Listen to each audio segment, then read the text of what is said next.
very good evening and welcome to Primetime News here on TV1. You're joining me, Debbie Paldano. Now, before we head into our stories in more detail, let's first take a look at your headlines this evening.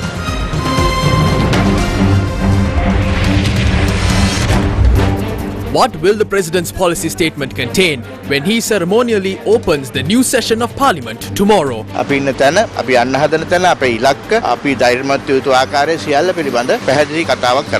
Mahasangha to converge in Colombo against the 13th Amendment to the Constitution. මහානායක මහමියන් වහන්සේලාගේ නියෝගය මුල් කරගෙන මහාසංඝයා වහන්සේ රැස් වෙනවා දහස් ගණනින් හෙට Colombo. L. Gunawansathero wants young blood to take charge of the country. අපි දුන්නේ ගන්නේ. නමුත් අපේ රැවට්ටුවා. උගත් බුද්ධිමත් තරුණයෝ එන්නේ ඉස්සරහට. අවිල මේ රට බාර ගන්න සූදානම් වෙනවා. Trade unions to protest in Colombo against the unjust tax regime.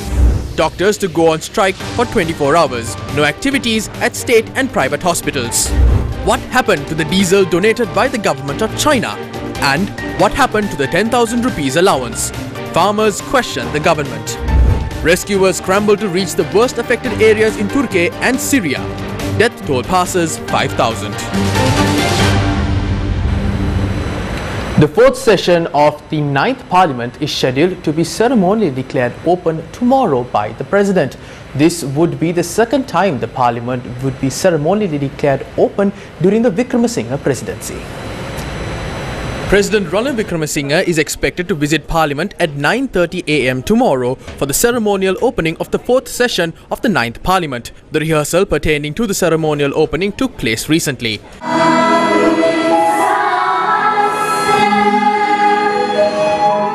Following the ceremonial opening of the session on the said day, the President, Ranil Wickremesinghe, is scheduled to present the statement of government policy in Parliament at 10 a.m. according to the powers vested in him under Article 33 of the Constitution. Given the instructions of the President, arrangements have been made to hold the ceremonial opening of the fourth session as a formal ceremony, and thus gun salutes and motorcades shall not be held. He prorogued the Parliament session in order to address the nation at a time when we are rising from an abyss while celebrating 75 years of independence. I believe he will speak on our difficulties, targets and how to overcome the crisis. I believe he will make it clear on our position, our objectives and what we need to do.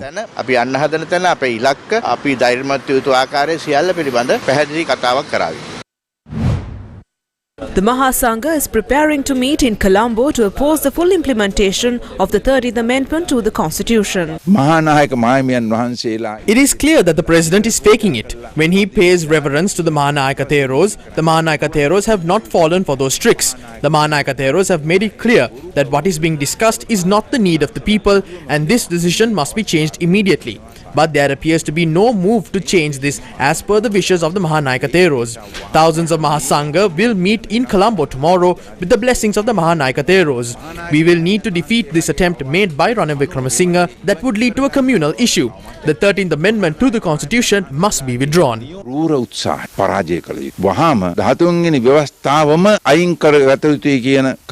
The Bhikkhu collective of the three main Buddhist sects convened a media briefing to elaborate on the program. This country is not Ranil Wickremesinghe's personal property for him to be playing around. He has no right to decide on such matters. If he is trying to exercise constitutional powers in an arbitrary manner, we will stand against it with the 5,000 Mahasangha in Colombo tomorrow. We will line up the entire country against this. Leaders who acted worse than this fled from the back door because they feared the people. The Mahasangha will line up under one banner. We will not fear the tear gas or the baton charges. You do not need to bring the water cannons. A simple water bottle would do.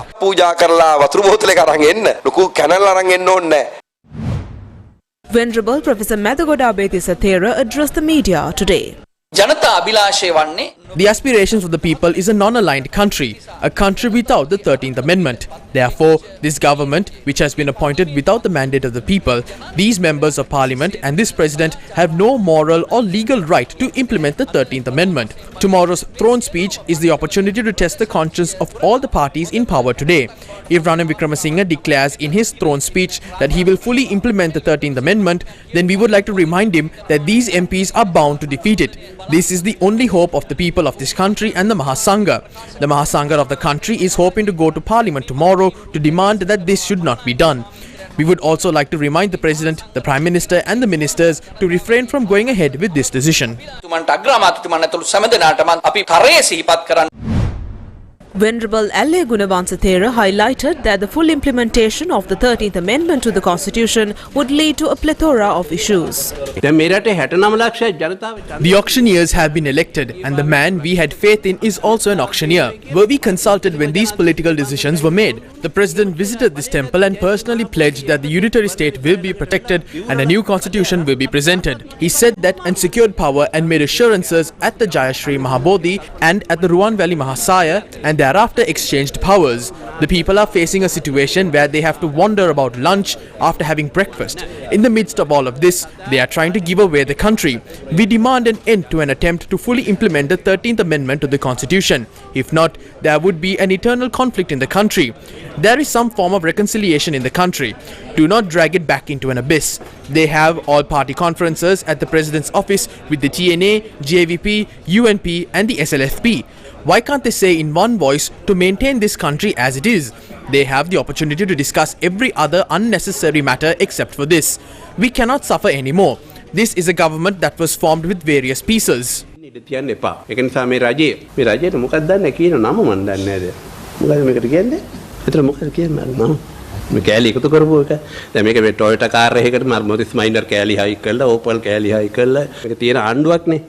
I don't know what to call it, but it is called a government. Yet, you have no right to place your hand on this matter. This is like removing a vital organ from a kidney patient. Do not try to do that. We remained silent to observe what was happening. We voted for them, but they deceived us. We do not have any faith in our political party. Therefore, we urge the intelligent youth to come forward.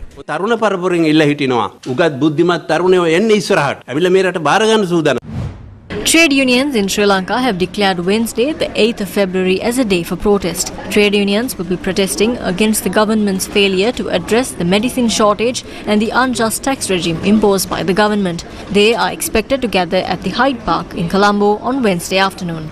The Government Medical Officers Association, a part to the Professional Trade Union Collective, said that a 24-hour token strike will be launched on Wednesday across all private and state hospitals. Today, the GMOA reached a unanimous agreement. We have decided to hold a token strike against the government's failure to provide solutions to the drug shortage and the unfair tax policy and showing no sensitivity or flexibility to intervene in these matters. Tomorrow, which is the 8th of February, from 8 a.m. for 24 hours, we will like to remind you that this will not affect the emergency treatment services. Children's hospitals, maternity hospitals, cancer hospitals, Triforces hospitals, kidney treatment, etc. will also not be affected. All other treatment services will be disrupted tomorrow. Accordingly, from 8 a.m. tomorrow to 8 a.m. the next day, within 24 hours, doctors will completely withdraw from private medical services and all types of private hospitals, private treatment centers, etc., except for emergency treatment services.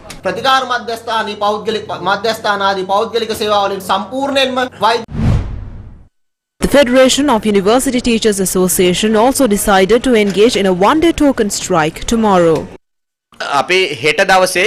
Tomorrow we will hold a public rally at the Hyde Park in Colombo. We will hold this public rally tomorrow to emphasize on the unfortunate situation that the professionals of this country are facing. Simultaneously, many other trade union actions will be implemented. As university lecturers, we are implementing a one-day token strike tomorrow at universities across the country. The President and this country will be able to see the strength of the professionals. Trade unions from the electricity, water supply, petroleum and port sectors are preparing for a joint protest in Fort Colombo on Wednesday afternoon. Port sector trade unions have announced a work-to-rule action in the morning and are to join the protest in the afternoon. The water supply, petroleum and power supply sector trade unions announced that they will take sick leave on Wednesday and join the protest without reporting to work. The Ceylon Electricity Board Technological Engineers and Superintendent Union stated that although they support the protests against the unjust tax regime, they will be taking necessary measures to supply electricity without disruption tomorrow.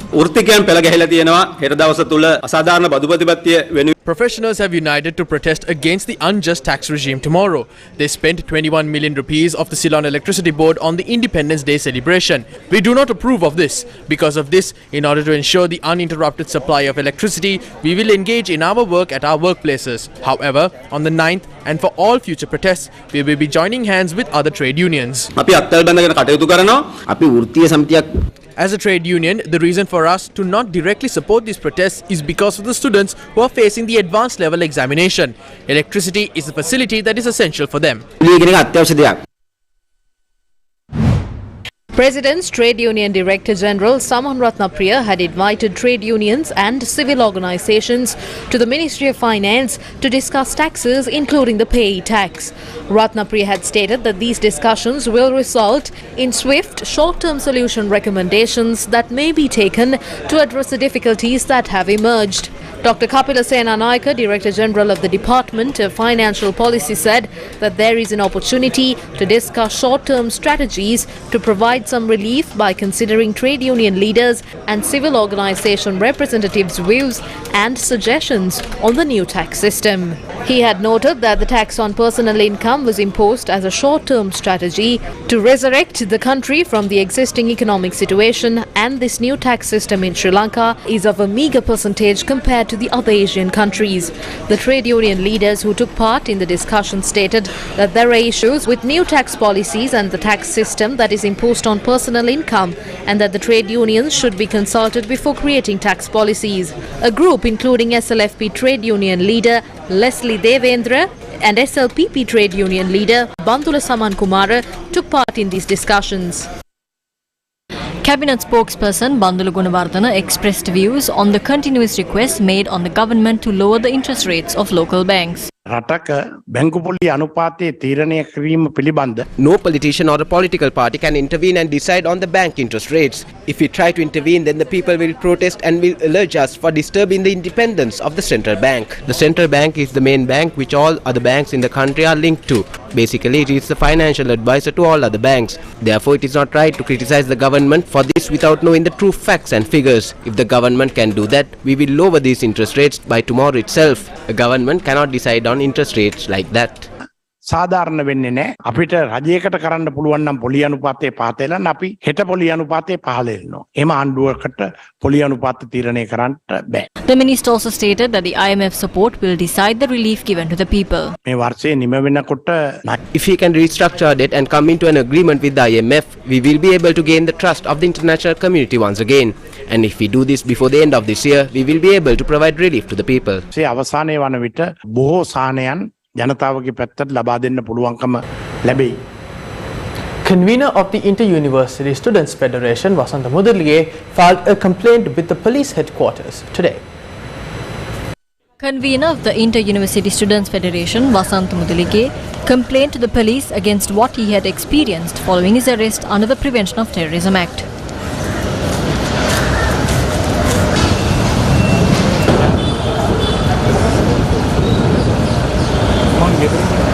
දින 167ක් තිස්සේ අපි වත්තරංගුවට පත් කරගෙන පොලිසිය වගේම We were arrested and detained for over 160 days, and the government and the police attempted to suppress us. From my arrest to my release, everything that took place was illegal. If the Paliguru police arrested us for questioning, they are taking us to places like the Navagamu Devalaya premises to harass us. There were also incidents of death threats. Thereafter, the TID made unwarranted interventions as well. We have filed fundamental rights applications with the Supreme Court. We will also be filing compensation claims against the individual officers. මේ සියල්ලටම අදාළව ඉදිරියේදී වන්දි නඩු ගොනු කරන එකේ ඉඳලා අධිකරණ ක්‍රියාමාර්ග සියල්ලම ගන්නවා.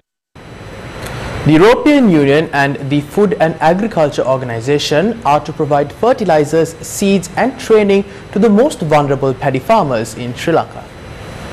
The European Union has allocated €4 million in grants for fertilizers, seeds and training to the most vulnerable farmers as a response to the agriculture and food security crisis in Sri Lanka. These funds will be implemented by the Food and Agriculture Organization in Sri Lanka. The project will support 41,000 smallholder farmers cultivating landholdings of up to 0.5 hectares in the districts of Polonnaruwa, Badulla, Ampara and Hambantota. They will each receive a 50-kilogram bag of urea for the 2023 Yalla season. In addition to that, targeted capacity building will be provided to these farmers as well as extension workers on how to use fertilizer efficiently reduce actual needs for chemical fertilizer, enhance the use of organic fertilizer and improve long-term soil fertility. To strengthen the seed paddy production system in Sri Lanka to meet the current demand, the project will also support farmers to grow quality paddy seeds and strengthen the government-owned farms in growing and processing certified paddy seeds. The Paris Club creditors have provided financing assurance to support the International Monetary Fund's approval of an extended fund facility for Sri Lanka. To support the implementation of the envisaged IMF-supported program and the Sri Lankan authorities' efforts with other official bilateral creditors, Paris Club members, jointly with Hungary, expressed their full commitment to negotiate with Sri Lankan terms of a restructuring of their eligible claims in accordance with the compatibility of treatment principles among all bilateral creditors and with the goal of restoring debt sustainability with due regard to targets and overall macroeconomic goals under extended fund facility. The statement said that Saudi Arabia expressed its support for the process and acknowledged the importance to offer financing assurances in the near future. Paris Club creditor members further expressed their appreciation of the specific and credible financing assurances issued by India on the 16th of January 2023 and its coordination with the Paris Club. The Paris Club members as well as Hungary and Saudi Arabia urged other official bilateral creditors, including China, to do the same in line with the IMF program parameters as soon as possible. The Paris Club members further noted that the Sri Lankan authorities' commitment to seek from all its commercial creditors and other official bilateral creditors a debt treatment on terms at least as favourable and to hold all creditors in arrears until a comparable debt treatment is provided. The Paris Club was formed in 1956 and it is an informal group of official creditors whose role is to find coordinated and sustainable solutions to the payment difficulties experienced by borrower countries. A staff-level agreement was concluded between Sri Lankan authorities and the International Monetary Fund staff for a 48-month arrangement under the extended fund facility on September 2, 2022. Sri Lanka's bilateral official creditors, which are Paris Club members, are Japan, France, Korea, Germany, the United States of America, Spain, the Netherlands, Russia, Sweden, Austria, Canada, the United Kingdom, Denmark, Belgium and Australia. Non-Paris Club members include China, India, Saudi Arabia, Kuwait, Hungary, Iran, Pakistan and Bangladesh. Sri Lanka's election headquarters. The President's Media Division said that the President accepted the letter of resignation tendered by member of the Election Commission, Mrs. P.S.M. Charles. She recently directed her letter of resignation to the President's Secretary. Will the elections be postponed? Election observers held discussions with the Election Commission on Tuesday and stated that the Commission is making the necessary arrangements to hold the local government elections.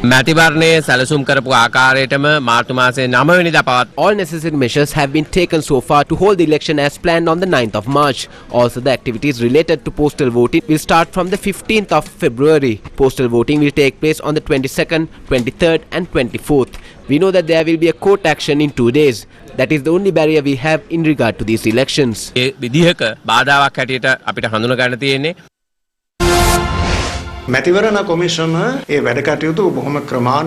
Election Commission will continue its tasks. Now we can say definitely and very clearly without a doubt that this election will be held on the 9th of March. The government is still trying to stop this election. The government's effort to deprive the people of their right of expression makes one thing clear. These acts of the government itself shows that the government has already accepted the final defeat of this election. They are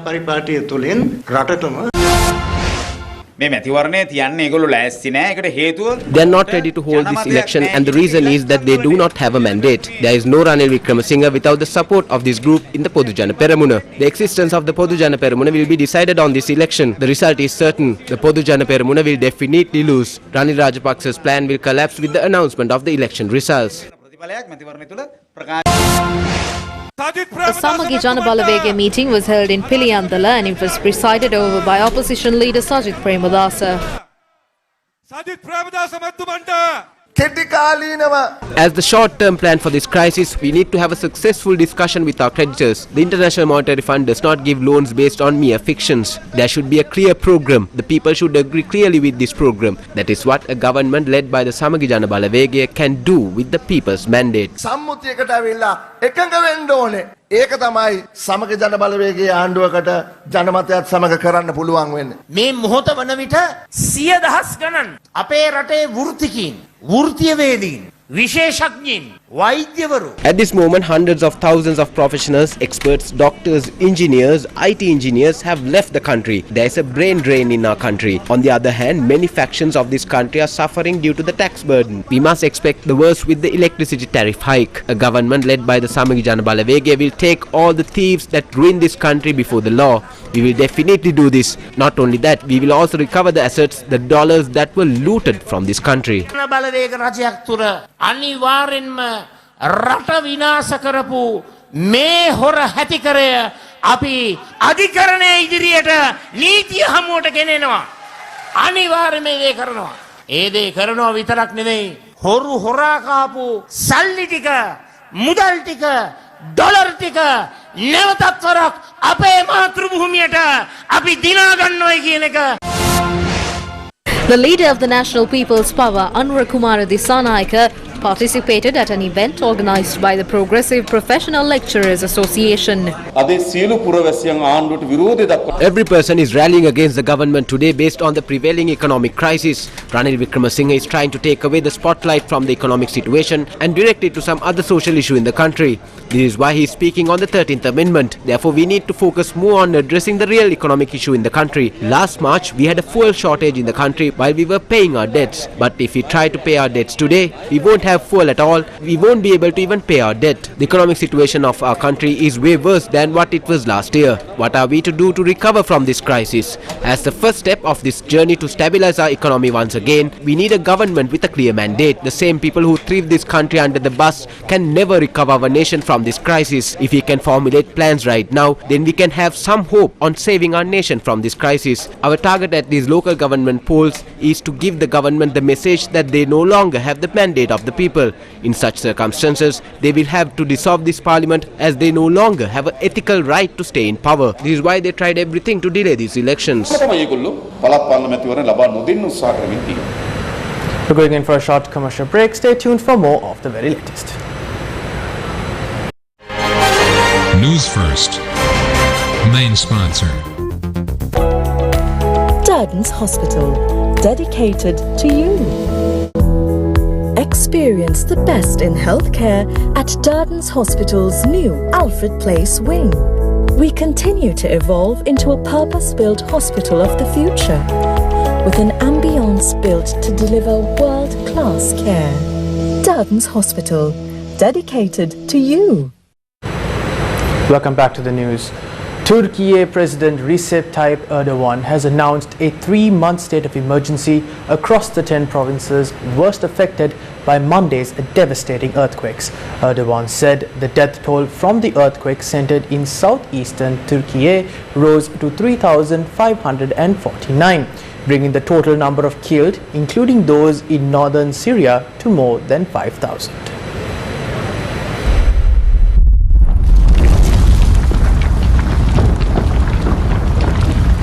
Turkish President Recep Tayyip Erdogan said that the death toll in Turkey had risen to 3,549, adding that the 10 cities would be declared as a part of an earthquake disaster zone.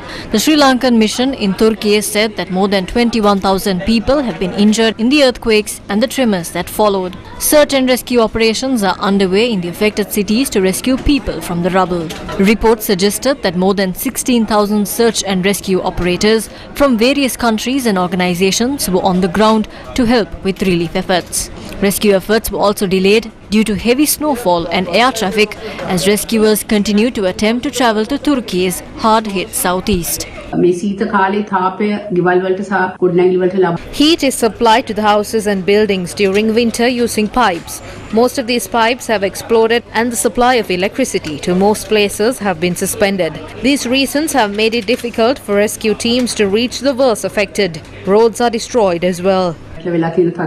Sri Lanka's ambassador in Ankara, Hasanti Urugodawata Disanaika, confirmed that there are 16 Sri Lankans living in the affected area in Turkey, out of which 15 people have been verified to be safe. The Sri Lankan embassy in Ankara is in the process of ascertaining the status of the remaining Sri Lankan nationals. The Sri Lankan embassy's emergency hotline 90534 456 9498 continues to service inquiries on Sri Lankans living in Turkey.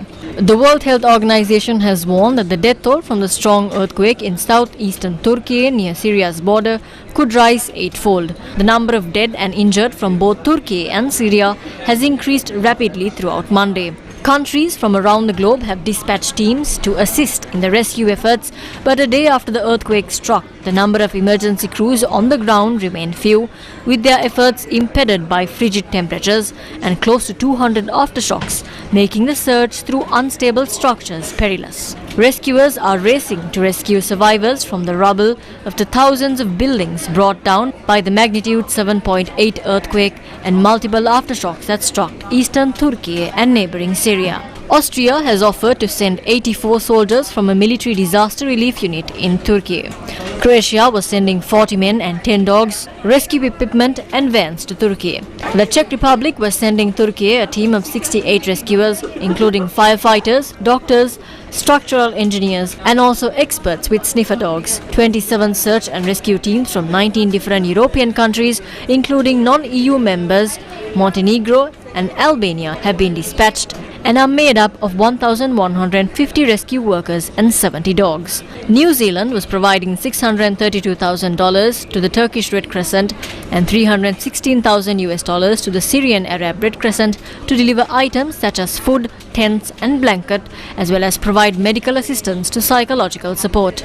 German Foreign Minister has called on Russia to help pressure Syria into allowing humanitarian aid into the country for victims of the earthquake quickly and without additional obstacles. Syria's Red Crescent was ready to deliver relief aid to all the country's regions, including opposition-held areas, through United Nations agencies. Syria was accused of playing politics with aid after the Syrian ambassador to the UN, Bassam Sabag, said his country should be responsible for the delivery of all aid into Syria, including those areas not under Syrian government control. The dispute over the control of the aid, along with the weather, destroyed roads and closed crossing points, hampering aid efforts into northern Syria, which is held by rebel groups. Foreign Minister Ali Sabri PC said that the consignment of 300 military personnel are ready to be deployed to Turkey as soon as a request for help is made. The contingent will include Sri Lankan army engineers and personnel from the medical corps.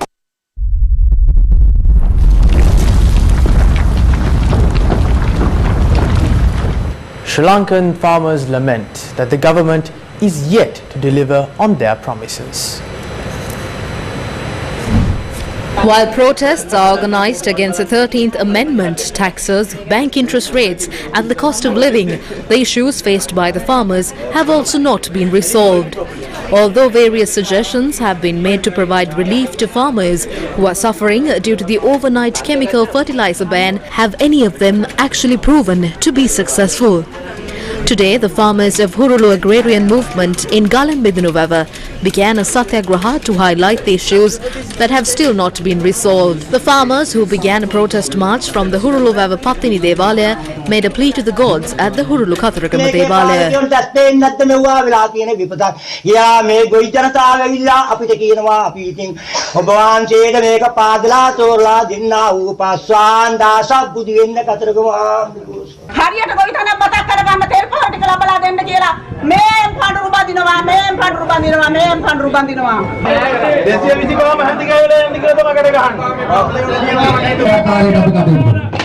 The satyagraha began afterwards. The farmers stated that they received only a portion of the 10,000 rupees they were promised from the 8 billion rupees received from the Asian Development Bank.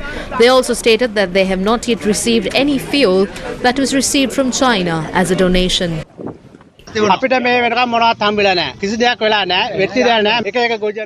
We have not received anything yet. There's no point of making a show in front of the world. We should be able to experience some sort of relief here. We are reaping the harvest for 60 rupees today. They say that China gave us fuel, but we haven't received any of it. They make such announcements on television just to deceive everybody.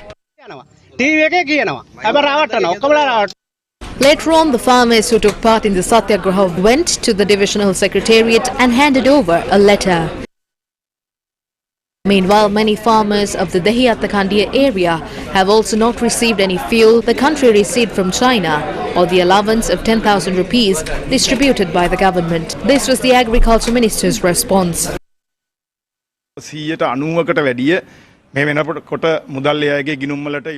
More than 90% have clearly told us that the funds have been directed to their accounts. The problem here is that some have made mistakes when writing their account numbers. Certain officers have also made mistakes. We are conducting investigations on this. Around 120 the account numbers been incorrect. Also, steps have been taken to ensure that the farmers get the fuel that we received from China. None of this will be stopped. On the 2nd of March 1815, Sri Lanka became a colony of another country. Sri Lanka was ruled by several kings as an independent nation for nearly 2,350 years. Certain areas were under foreign powers for some time, but never the entire country.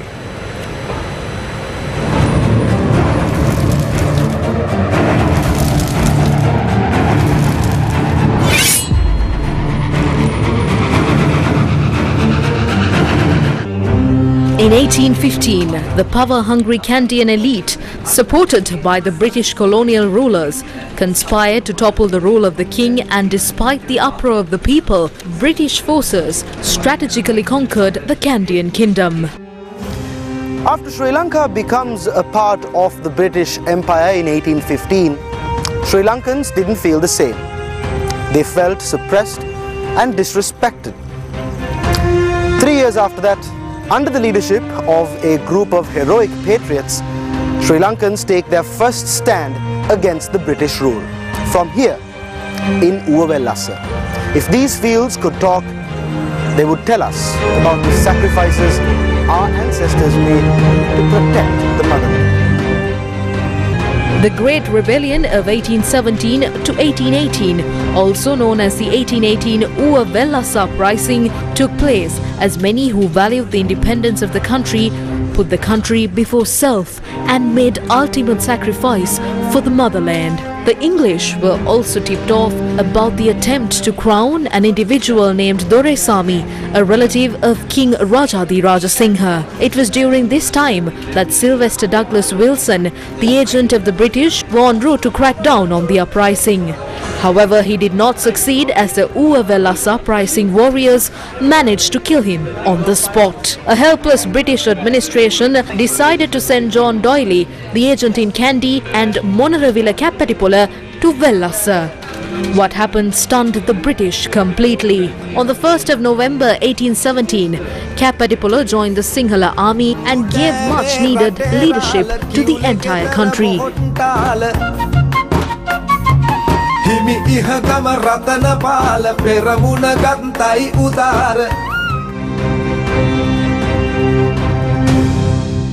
On the 21st of February 1818, the British declared war on the kingdom, and the battle lasted from the 16th of September 1817 to 26th November 1818. It is believed that more than 10,000 lives were lost in the great battle, leaving a similar number permanently injured.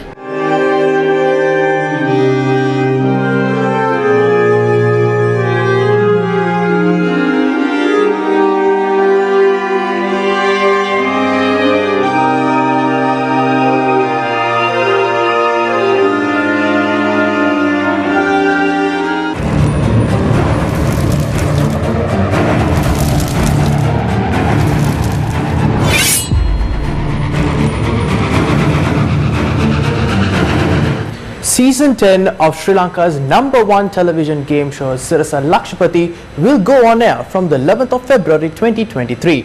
Season 10 was introduced this evening.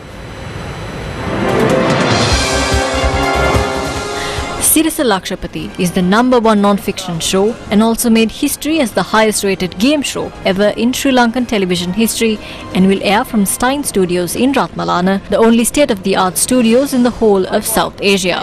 Srilankanbeauty will bring a new experience to its viewers starting this weekend. අපි මේ අමාරු කාලේ වුණත් එවැනි දේවල් වෙනුවෙන් ආයෝජනය කරන්නේ අපි විශ්වාස කරනවා. Even during these trying times, we are investing in programs like this because we believe we should not abandon our viewers.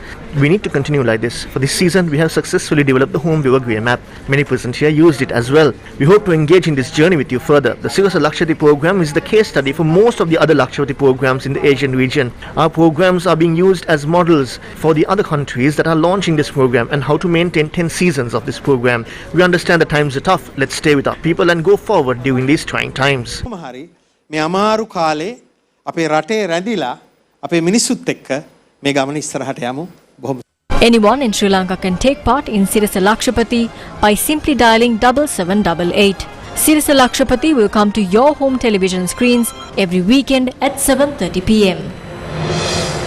And with that, we wrap up primetime news here on TV1. For more news, log on to our award-winning website, that is www.newsfirst.lk. For the Newsfirst team, I'm David Paldan. Take care and good night.